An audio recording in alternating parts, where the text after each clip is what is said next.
Assalamualaikum warahmatullahi wabarakatuh. Pada video kali ini, kita akan membahas materi matematika kelas 10 yaitu eksponen. Subbab yang akan kita bahas pada materi ini diantaranya yaitu definisi eksponen, bentuk umum eksponen, sifat-sifat eksponen, persamaan eksponen, dan pertidaksamaan eksponen. Sebelum membahas lebih dalam tentang bilangan eksponen, kamu perlu tahu dulu nih, apa itu bilangan eksponen? Nah, eksponen adalah bentuk dari sebuah bilangan yang dikalikan dengan bilangan yang sama berulang kali. Dengan kata lain, bilangan eksponen adalah perkalian yang diulang-ulang. Atau, kamu juga bisa menyebut eksponen adalah pangkat yang menunjukkan nilai derajat kepangkatan.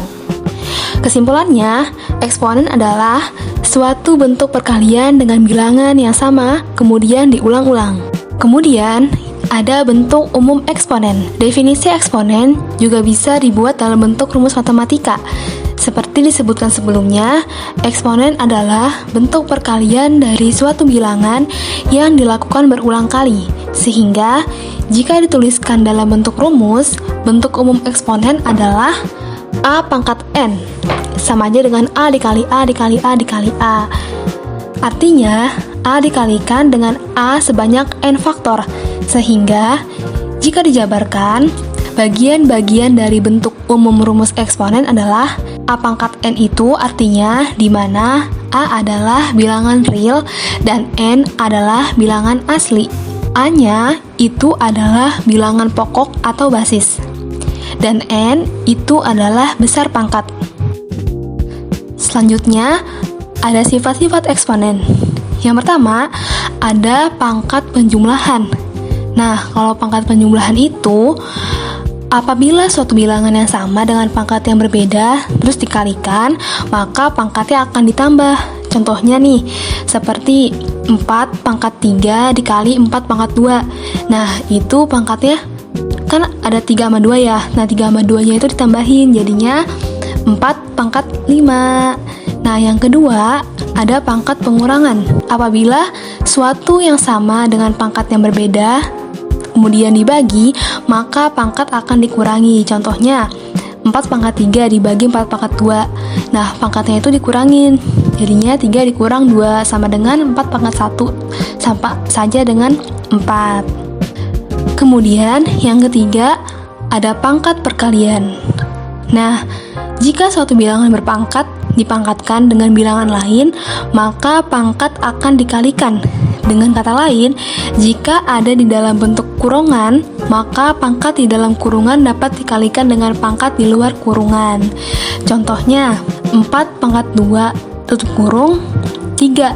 Nah, itu 2 dengan 3 kita kalikan, maka hasilnya yaitu 4 pangkat 6. Kemudian, yang keempat, ada perkalian bilangan yang dipangkatkan. Pada perkalian bilangan yang dipangkatkan, bila ada 2 bilangan dalam kurungan yang diberi pangkat, maka 2 bilangan tersebut memiliki pangkat yang sama. Contohnya, dalam kurung 4 dikali 3 pangkat 2.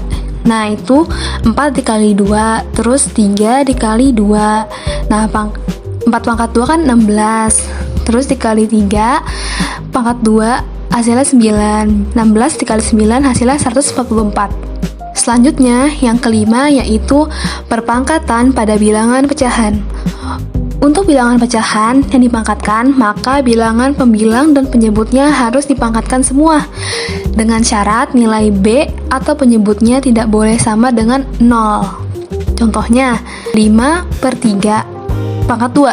Nah, itu 5-nya pangkat 2, terus 3-nya juga pangkat 2. Selanjutnya, yang keenam, ada pangkat negatif.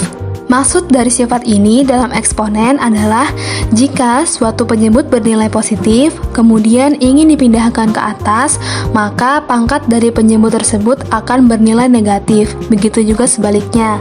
Seperti contoh di samping, contohnya yaitu 1 per 4 pangkat 2, jadinya 4 pangkat negatif 2. Atau bisa diubah juga 4 pangkat negatif 2 menjadi 1 per 16. Kemudian, yang ketujuh ada pangkat pecahan. Nah, dalam bentuk seperti ini, bentuk bilangan dapat disederhanakan menjadi pangkat berbentuk pecahan. dengan N sebagai penyebut dan M sebagai pembilang. Dengan catatan, nilai N harus lebih besar atau sama dengan 2.